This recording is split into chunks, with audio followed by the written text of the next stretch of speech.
Bom dia a todos, a todas. Queria inicialmente saudar o presidente Robson Braga de Andrade, essa liderança da CNI, da indústria brasileira, que sempre soube preservar a sua independência, firmeza e competência para o diálogo. Queria saudar o senador Armando Monteiro, um grande senador da República, deputado Arlindo Chinaglia, vice-presidente da Câmara, o deputado Luiz Carlos Rauli, o deputado Júlio Delgado, que já estão aqui para a nossa próxima mesa, saudar Luiz Barreto, presidente do SEBRAE, entidade muito parceira da indústria, saudar Jorge Gerdau, presidente do Conselho de Administração do Grupo Gerdau, e que tem ajudado muito o governo na política de gestão, saudar os senhores empresários, sindicatos patronais, e para fazer aqui uma menção à nossa presidenta, saudar os jornalistas, fotógrafos e cinegrafistas, como ela saudaria. Eu me sinto muito honrado de estar aqui hoje, porque quando eu era ministro de Ciência, Tecnologia e Inovação, eu tive no encontro NENAI, nós assinamos na época a Embrapi, que hoje é uma realidade, uma nova visão de inovação, assinamos a modernização da FINEP, que demorava 1 ano e meio para dar um parecer sobre um projeto, hoje em 1 mês está entregando a resposta e liberando recursos, e lançamos o Ciências Sem Fronteiras, e temos mais de 100 mil bolsistas hoje nas principais universidades do mundo. Isso foi construído junto com o MEI, com o Movimento Empresarial de Inovação, que é uma nova cultura empresarial muito importante para o país. Eu fui para o MEC logo em seguida, e juntos construímos o Pronatec, que é o maior programa de formação técnica e profissional da história do Brasil, com 8 milhões, mais de 8 milhões, nós estamos superando a meta, o Rafael Lucchesi está sempre pisando no acelerador, o nosso Senai com 40% dessas matrículas, e a parceria com o BNDES permitiu criar novos institutos de inovação e de tecnologia que vão impulsionar a inovação e é uma agenda central na competitividade da nossa indústria. Portanto, é uma parceria muito rica e eu me sinto muito reconhecido. Eu venho hoje como ministro da Casa Civil, primeiro dizer que nós assumimos um compromisso, a presidenta, no último encontro da CNI, de dar prioridade às 42 propostas da agenda da competitividade. E ela disse que levaria para o Palácio do Planalto. Como eu estou lá no Palácio do Planalto, na Casa Civil, então, a semana que vem, você prepara a sua equipe técnica, nós vamos, com toda a área do governo, sentar, pegar meta por meta e fazer o monitoramento e fazer essa agenda avançar. Porque ali tem um caminho, tem um eixo, e nós precisamos mobilizar toda a área econômica, nós teremos uma nova equipe de governo, mas mobilizar toda a área econômica e todas as áreas necessárias para fazer essa agenda ser uma agenda prioridade. Dito isso, eu queria dizer que nós enfrentamos uma situação internacional ainda difícil. O grande motor da economia mundial é a China. A China está tendo a pior taxa de crescimento da sua economia dos últimos 25 anos. Ainda é uma taxa exuberante, 7,3%. Mas é a pior de 25 anos. O Japão vive uma recessão grave e prolongada. E a Europa, que cresceu 1,1% no ano passado, vai crescer esse ano provavelmente menos de 0,8%, porque há uma tendência de queda, atingindo fortemente a Alemanha, que é uma das indústrias mais competitivas do mundo e que há 9 meses vem tendo indicadores desfavoráveis. O lado positivo é que a maior economia do mundo, os Estados Unidos, nesse último trimestre, começou a se mexer de uma forma muito positiva, com um crescimento de 3,5%, o que abre alguma perspectiva de melhora. Mas é um cenário difícil que a gente não pode subestimar e nem desconsiderar para pensar os nossos imensos desafios. O que o governo fez ao longo dessa crise de 2008? Conseguiu ter uma prudência nas contas externas, porque nós tivemos uma política extremamente agressiva de comércio exterior e que nos gerou reservas cambiais de 375 bilhões de dólares, que é uma âncora e é uma barreira de defesa essencial ao país.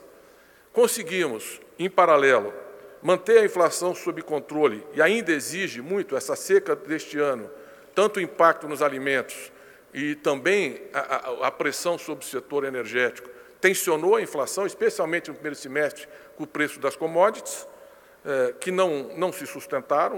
O petróleo caiu 25% nos últimos 12 meses, o minério de ferro 38%, a soja 28%, e nós temos uma tendência de queda de preços que vai ajudar a aliviar a pressão inflacionária e diminuir a pressão sobre a política monetária, eu diria, ao longo do próximo período.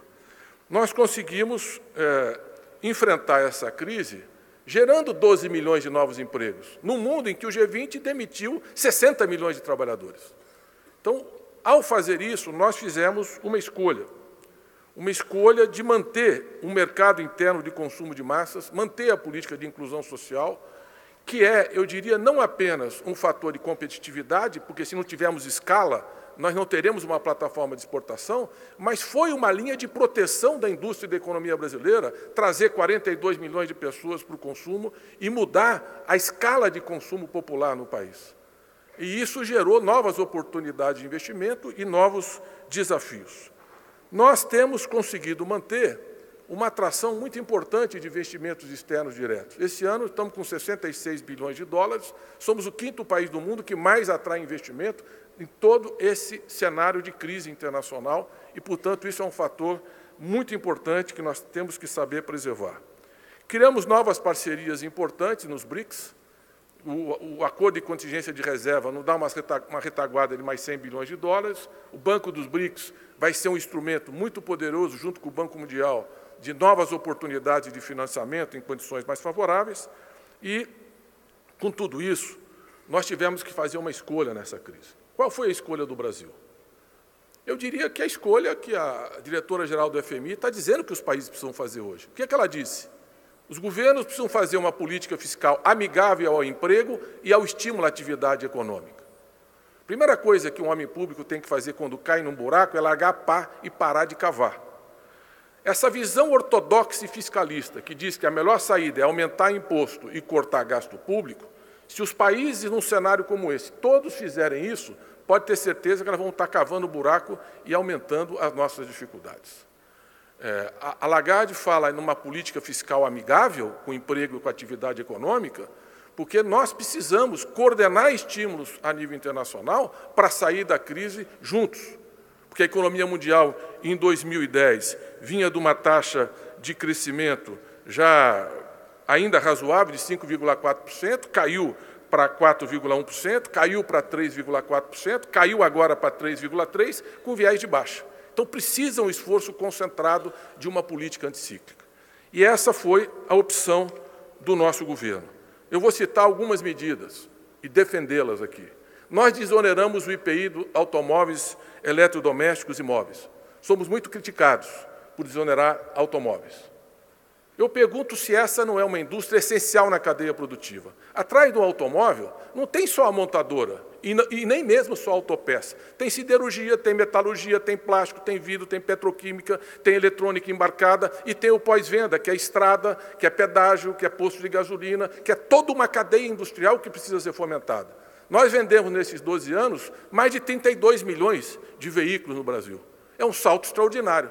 Evidente que essa política de incentivos foi fundamental para manter a resistência à crise internacional e manter o nível de emprego. A mesma coisa em relação a eletrodomésticos e móveis. Nós desoneramos os tributos da cesta básica. PIS/COFINS e o IPI, que foi decisivo para amenizar o impacto da elevação dos preços dos commodities e ajudar no combate à inflação e preservar o poder de compra da população. Nós desoneramos a folha de pagamentos. 56 setores passaram a cobrar sobre o faturamento entre 1% e 2%. Isso foi decisivo para reduzir custo para a indústria e para ajudar a manter o emprego num cenário de crise. É uma contribuição que reduz receita do Estado brasileiro, mas fundamental para enfrentar essa crise, as desonerações. Nós desoneramos, mantivemos o Reintegra como uma política permanente, que vai até 3% do valor das exportações, e isso ajuda a amenizar o problema da apreciação do câmbio. O câmbio vem evoluindo positivamente, vem tendo uma desvalorização gradativa, precisa ser gradativa para a gente ganhar competitividade, mas o Reintegra foi muito importante. Nós fizemos uma verdadeira reforma tributária para a micro e pequena empresa. O MEI formalizou 4 milhões de trabalhadores e nós estendemos para 142 setores o Super Simples, desburocratizando, simplificando, reduzindo impostos. Já começamos pela micro e pequena, precisamos ir agora para o conjunto da indústria e da economia e discutir 2 projetos fundamentais. O projeto do PIS/COFINS, que está pronto para ser tratado no Congresso Nacional e está na agenda de competitividade, e o ICMS, que nós vamos ter que sentar com os novos governadores e resolver isso de uma vez, criar um único código tributário no Brasil, simplificar, desburocratizar e avançar a estrutura tributária deste país. Nesta crise, ao desonerar, nós perdemos receita. Conscientemente perdemos receita. Porque nós fomos aplicados do ponto de vista fiscal nessa crise. Nós somos um dos poucos países do mundo que gerou grandes superávites comerciais e reduziu a dívida pública líquida de 60% do PIB para 35% do PIB. Enquanto a Europa e Estados Unidos se endividaram brutalmente para enfrentar a crise, com políticas de estímulos como o quantitative easing, que são 95 bilhões de dólares por mês, há anos, para tentar enfrentar as dificuldades da crise. Nós desoneramos os impostos e isso foi muito importante. Nós geramos uma política consciente de subsídios e de fortalecimento dos bancos públicos. O BNDES tem 1.100.000 contratos hoje. O BNDES é o terceiro maior banco de investimentos do mundo. O BNDES, dos seus recursos, que são 190 bilhões de reais no ano passado, 1/3 foi para a infraestrutura, 1/3 para a indústria. Com programas fundamentais, o cartão do BNDES hoje tem mais de se a gente pegar das 1.000 maiores empresas brasileiras, 783 têm financiamentos subsidiados no BNDES. Pegar o setor da energia elétrica, 95% da ampliação da capacidade veio dos financiamentos em infraestrutura do BNDES, e eu não vou me estender aqui e fazer uma defesa que eu acho que nesse plenário não é necessária. Subsídio à indústria no crédito é indispensável para nós termos competitividade, porque nós somos o país que teve a mais longa hiperinflação da história, temos ainda indexação na economia, temos que ter uma vigilância permanente, crescente no combate à inflação, e nós temos uma taxa de juros que é a menor da nossa história, mas ainda é muito alta para termos competitividade no crédito. O BNDES é indispensável, como é indispensável o Banco do Brasil na agricultura. Por que é que nós passamos de uma safra de 123 milhões de toneladas para 198? E somos o país nessa década que mais aumentou o excedente exportável de alimentos? Porque teve crédito.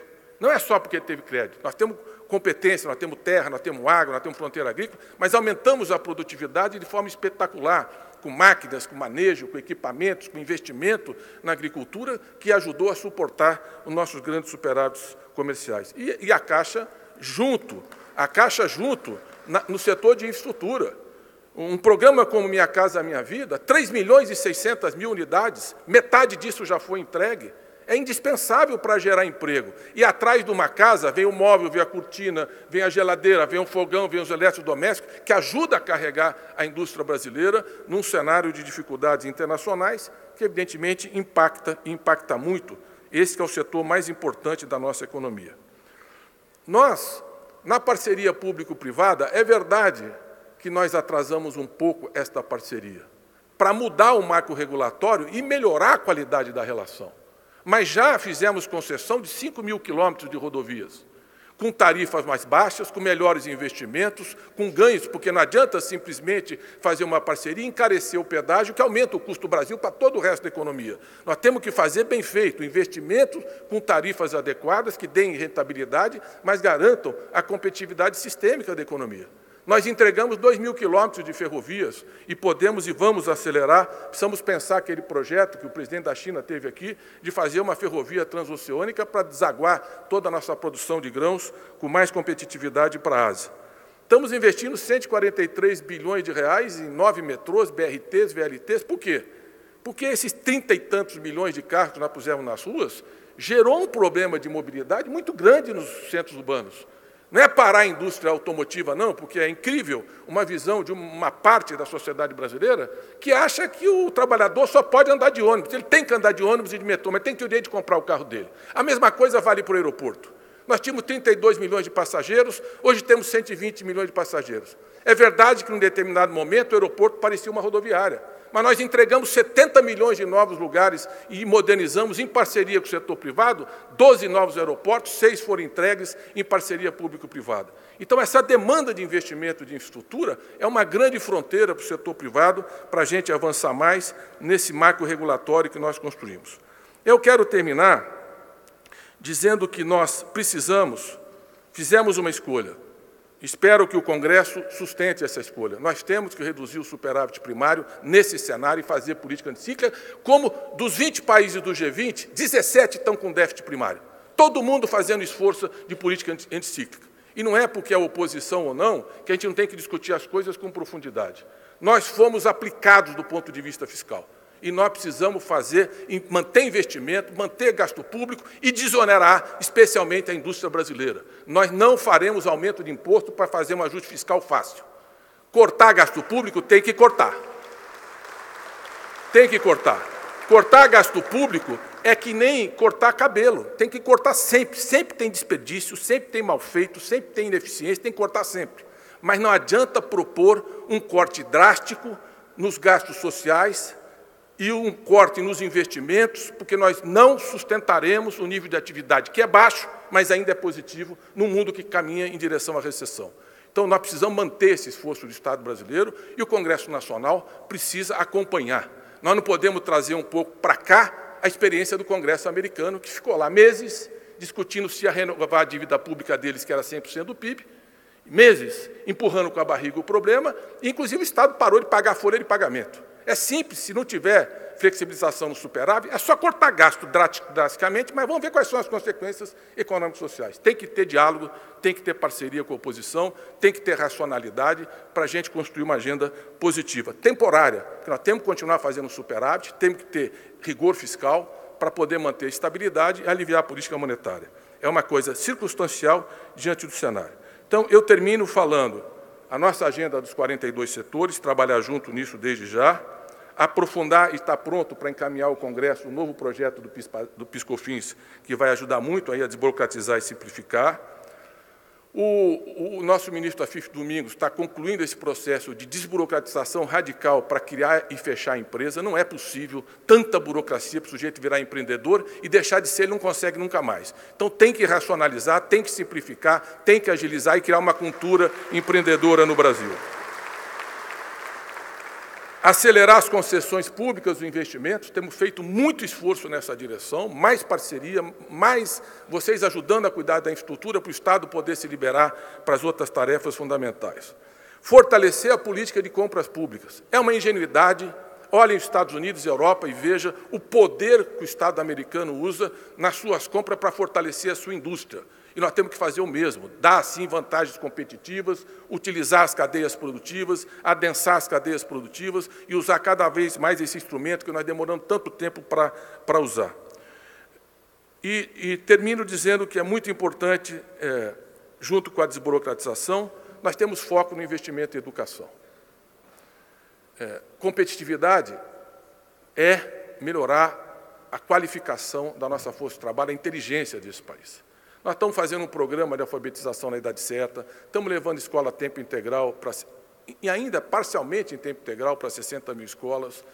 Fizemos o Pronatec, vamos agora aumentar para 12 milhões de matrículas, em parceria especialmente com a CNI e com o Senai. Nós temos esse final de semana um exame para entrar na universidade. 8 milhões e 700 mil trabalhadores. Jovens, mulheres, idosos. Sabe quantos concluintes nós temos? 2 milhões do ensino médio. 6 milhões e 700 mil estão voltando a querer estudar. Porque nós criamos 3 milhões de novas vagas na universidade. Porque o ProUni deu 1 milhão e 600 mil bolsas de estudo e o FIES 1 milhão e 700 mil bolsas de estudo. Hoje ele faz um único exame, tem 5 mil cursos no Brasil para ele escolher, com a nota dele, a coisa mais republicana e de meritocracia que nós temos. Não entrou numa universidade pública, ele tem o ProUni. Não entrou no ProUni, ele tem o FIES. E se for bom aluno, vai disputar uma vaga no Ciências Sem Fronteira e estudar nas melhores universidades do mundo para a gente criar uma cultura de liderança científica, empresarial e cultural no Brasil. Então, é um avanço muito importante. E quem não entrou na universidade, entra no Pronatec fazendo um curso técnico de 1 a 2 anos. E temos agora o Pronatec Aprendiz, vamos fazer o Pronatec para o MEI, para os pequenos empresários. Então, estamos fazendo um investimento muito grande. E o nosso pré-sal vai gerar recursos abundantes para a saúde e para a educação, vai melhorar muito a nossa conta externa, baratear o custo da energia, tão importante que é o petróleo. A partir de 2016, 2017, cada ano que passa, nós vamos ficar mais competitivos. Eu termino falando só da questão democrática. É uma festa a eleição para um país que construiu a democracia. A democracia é uma coisa tão bonita, e a minha geração lutou tanto para conquistá-la, que é muito bom a gente poder ver que até quem defende golpe e intervenção militar pode ir para a rua e se manifestar, porque no tempo deles a gente não podia ir para a rua e falar em democracia. Então, é muito bom a democracia, porque cabe todas as expressões do pensamento. Agora, não pode ter terceiro turno, não pode ter revanchismo, a oposição tem que cobrar, fiscalizar, criticar. Eu fiz pós-doutorado em oposição, fiquei 30 anos na oposição, nós só ganhamos as últimas 4 eleições, mas nós perdemos todas as outras anteriores. E é assim que se constrói a democracia. Ganha um governo, perde o outro, mas reconhecer, manter o pacto democrático e, principalmente, a palavra-chave é diálogo, negociação, disposição de conviver com a diferença. E o governo tem que saber ouvir a rua, as críticas que nós recebemos, saber o que tem que continuar e o que tem que mudar. E a posição da presidenta é governo novo, equipe nova, mais mudança e mais avanço. Semana que vem, 42 projetos da competitividade na pauta da Casa Civil, e vai estar lá todos os dias do nosso governo, esses 4 anos. Muito obrigado e um bom encontro.